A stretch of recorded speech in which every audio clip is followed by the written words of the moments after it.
WhatsApp everybody. So welcome back to Udta Patang. आज हम अपने चैनल पे एक नया वीडियो लेकर के आए हैं जो थोड़ा हट करके है, ये ट्रैवल और इन सब से रिलेटेड नहीं है, बट ये है हमारे ब्रांड लोगों का स्वेटशर्ट के ऊपर पर्सनलाइजेशन। तो रिसेंटली मेरे एक फ्रेंड ने, जो कि अंकित है, जिसके साथ हम लोग घूमने जाते हैं कभी कभी, आप देखे होंगे पिछले चिकमंगलूर वाले व्लॉग में भी, रिसेंटली मेरे बर्थडे पे उसने मुझे ये स्वेटशर्ट गिफ्ट किया था और मैंने सोचा क्यों नहीं, चलो इसको कस्टमाइज़ करते हैं, क्योंकि मेरे पास सिल्वेट का कैमियो 4 प्लॉटर मशीन है। तो मैंने सोचा चलो देखते हैं कि क्या डिज़ाइन इस पर अच्छा लगेगा। और तो इस साल के बहुत सारे ग्राफिक ट्रेंड्स को मैंने फॉलोअप किया और देखा कि हैंड रिटन टाइप के टेक्स्ट वाले बहुत अच्छे से चल रहे हैं मार्केट में। तो मैंने सोचा क्यों नहीं हमारा उड़ता पतंग का लोगो ही मैं इस स्वेटशर्ट में लगा दूं। तो मैंने सोचा चलो इसी को हम डिज़ाइन करते हैं। तो बिना टाइम बर्बाद किए चलिए फटाफट शुरू करते हैं कैसे आप एक टी शर्ट को डिज़ाइन कर सकते हैं। तो एक टी शर्ट डिज़ाइन करने के लिए आपको कुछ चीज़ें चाहिए होगी। तो सबसे पहला टूल तो है कि सिल्वेट प्लॉटर।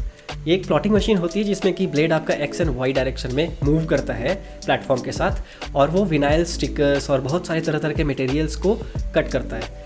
तो ये बहुत ही इंपॉर्टेंट टूल है। अगर ये नहीं है तो आप फिर इसको बना नहीं पाओगे। बना सकते हो, आप सीजर से काट सकते हो शेप, बट आप कॉम्प्लेक्स शेप्स को, डिज़ाइन को नहीं आप एग्जीक्यूट कर सकते हो।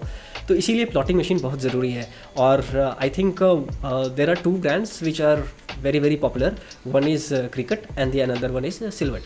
सो सिल्वेट का जो मॉडल मेरे पास है वो कैमियो 4 है और बहुत ही पावरफुल है। इस पर 2 हेड है और आप अराउंड 300 प्लस मटेरियल्स को यूज़ कर सकते हो स्टिकर्स बनाने के लिए, वॉल डेकल्स बनाने के लिए, और टी शर्ट्स तो हो ही गए, एपरल, फैब्रिक, ये सब के ऊपर। और साथ ही साथ आप बहुत सारी चीज़ों को कर सकते हो इस प्लॉटिंग मशीन के साथ। मैं बहुत रिसेंटली ही इसको लिया हूँ, तो मैं अभी इसको एक्सप्लोर कर रहा हूँ कि मैं कहाँ और कैसे इसको यूज़ कर सकता हूँ अपने वर्क फ्लो में, क्योंकि आपको पता ही है मैं एक डिज़ाइनर हूँ। तो इस वजह से मुझे बहुत सारी चीज़ें घर पे अपने कंसेप्ट्स को रियलाइज़ करने के लिए प्रोटोटाइप करनी पड़ती है। तो हमें प्लॉटिंग मशीन चाहिए, वो हो गया। दूसरा मटेरियल, तो आज हम लोग एक glow in the dark vinyl use करेंगे जो कि हीट ट्रांसफ़र होता है। तो आप अगर हीट अप्लाई करोगे विथ प्रेशर, आप अगर प्रेस करोगे तो वो आपके फैब्रिक से चिपक जाता है। तो इस टेक्निक का हम लोग आज यूज़ करेंगे। तो सबसे पहले आपको अपना डिज़ाइन फाइनलाइज़ करना पड़ेगा, और आप डिज़ाइन 2 जगह पे बना सकते हो। आप या तो इलस्ट्रेटर यूज़ करो, बहुत सारे सॉफ्टवेयर से बेसिकली आप कहीं से भी बनाओ, एट दी एंड इसको सिल्वेट के सॉफ्टवेयर में लेकर के आपको आना पड़ेगा। और आप जैसे ही अपने क्रिएटिव को सिल्वेट के सॉफ्टवेयर में लेकर आते हो, फिर वहाँ पे बहुत सारे कमांड्स हैं जो कि आप देख सकते हो ऑन स्क्रीन। आपको मटेरियल सेलेक्ट करना है, कौन सा ब्लेड चाहिए, एंड देन आफ्टर आप सिस्टम से कमांड दे सकते हो कि कौन सा मटेरियल फीड किया हुआ है। उसी के हिसाब से वो ब्लेड डेप्थ को डिसाइड करेगा, कितना प्रेशर डालना है उस मटेरियल को कट करने के लिए, ये सब वो डिसाइड करेगा। तो अब हमने अपना डिज़ाइन कंप्लीट कर लिया, उसको सिल्वेट स्टूडियो में इंपोर्ट भी कर लिया, और जो भी सेटिंग्स चाहिए थे वो सब हमने सेट कर दिया। Now for heat transfer vinyl, this is very important to flip it horizontally. आप फ्लिप कर दो, क्योंकि जो उसका स्टिकिंग सरफेस होता है वो उल्टे साइड होता है। तो अगर आप टेक्स्ट को एज इज ऊपर से कट करोगे तो फिर वो आपका उल्टा प्रिंट होकर के आएगा। मशीन को ऑन करने के बाद आपको अपने कटिंग मैट पे जो भी आप शीट यूज़ करना चाहते हैं विनाइल का, जो भी आप यूज़ कर सकते हो, वो आपको अच्छे से स्टिक करना है। कोई भी एयर बबल वहाँ वार्प नहीं होना चाहिए, और आप इसको बहुत अच्छे से अलाइन करके लगाना पैरेलल टू दी, ये मेटल बार जो आप देख रहे हो ना, इससे पैरेलल होना चाहिए, नहीं तो फिर आपका टेढ़ा हो जाएगा और अलाइनमेंट इशू हो जाएगी, तो प्रिंट अच्छा कटिंग नहीं कर पाएगा। ये हमने कटिंग मैट को अंदर फीड कर दिया, बस ये वाला बटन आपको दबाना है, वो अंदर ही अपने आप खींच लेगा।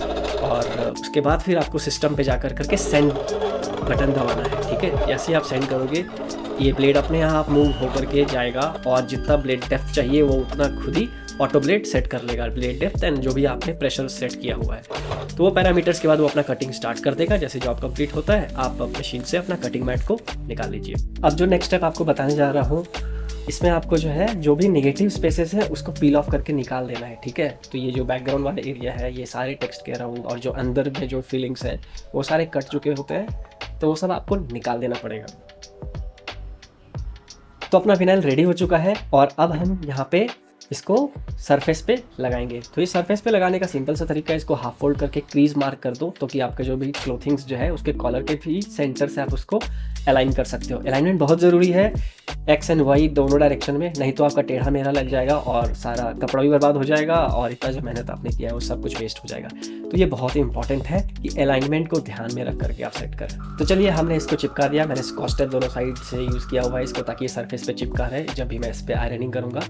और बहुत ज़्यादा गर्म नहीं करना है आयरन करने के लिए, नहीं तो कपड़ा भी जल जाएगा, और जो ये थिन लाइंस है ना, ये सब स्मज हो जाएंगे, क्योंकि जो मटेरियल आपका है विनाइल का बहुत पतला होता है और वो पिघल जाएगा बहुत ज़्यादा ओवर हीट कर दिया तो ये मैंने इसको अराउंड 10-15 सेकेंड्स के लिए आयरन कर दिया है, और ये अब रेडी हो चुका होगा। इसको पील ऑफ करते हैं,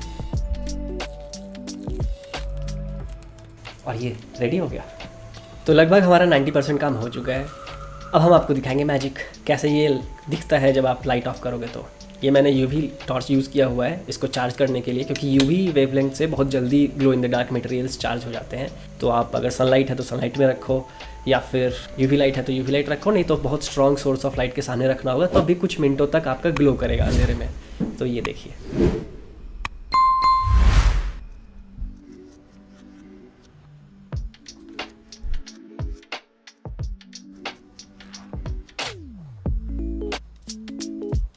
तो आई होप आपको ये वीडियो अच्छा लगा होगा। मिलते हैं अगले वीडियो में, तब तक के लिए बाय, टेक केयर, पीस।